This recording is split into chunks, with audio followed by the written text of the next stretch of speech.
నమస్తే అందరికీ. ఎలా ఉన్నారు? మేము హైదరాబాద్‌లో ఉన్న సమతామూర్తిని చూడడానికి వెళ్ళామండి. మాకు అక్కడ లేజర్ షో చాలా బాగా నచ్చింది. చాలా ఆధ్యాత్మికంగా అనిపించింది అక్కడి వాతావరణం. మీరు కనుక సమతామూర్తిని చూడడానికి వెళ్తే మీ ఎక్స్‌పీరియన్స్‌ని మాకు కామెంట్ రూపంలో తెలియజేయండి. ఆచార్యుడు ఈ దాసుని ఈ తుచ్చుని ఈ పాపిని ఆచార్య అని పిలుస్తాడు. నా అహంకారాన్ని కడతేర్చి శాంతాకారం భుజగశయనం పద్మనాభం సురేశం వృషాకారం గగన సదృశం మేఘవర్ణం శుభాంగం. అలా క్షీరసాగరంలో శయనించినట్టే ఇప్పటికీ మరో చోట కూడా వేంచేసి ఉన్నాడు ఆ ద్రవిడాగమనుడు. ఎక్కడ? అపర వైకుంఠమున శ్రీరంగంలో సప్త ప్రాకార మధ్యే సరసిజముకులో భాసమానే విమానే కావేరీ మధ్యదేశే మృదుతర ఫణిరాట్ భోగ పర్యంక భారీ.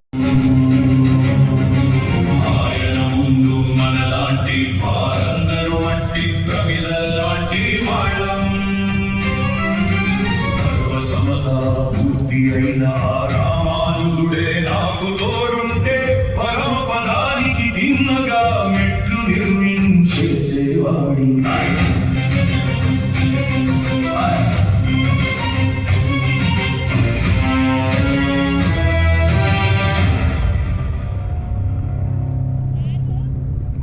అహంకార సర్పం అలా బుసలు కొడుతూనే ఉంది.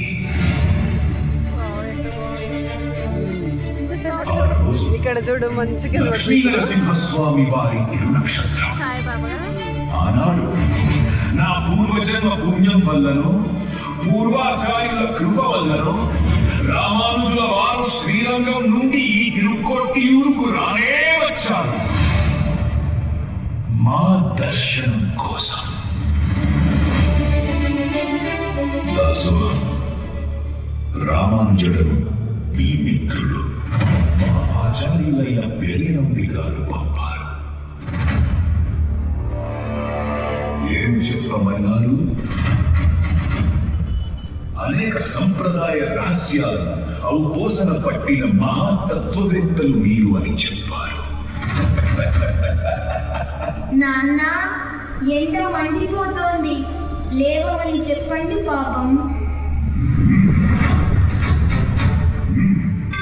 యామునాచార్యుల వారు పరమపదించినప్పుడు చరమదేహాన్ని దర్శించడానికి వచ్చావు గుర్తుంది.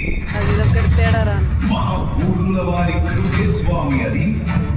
వారి 3 ఆశయాలను తీరుస్తానని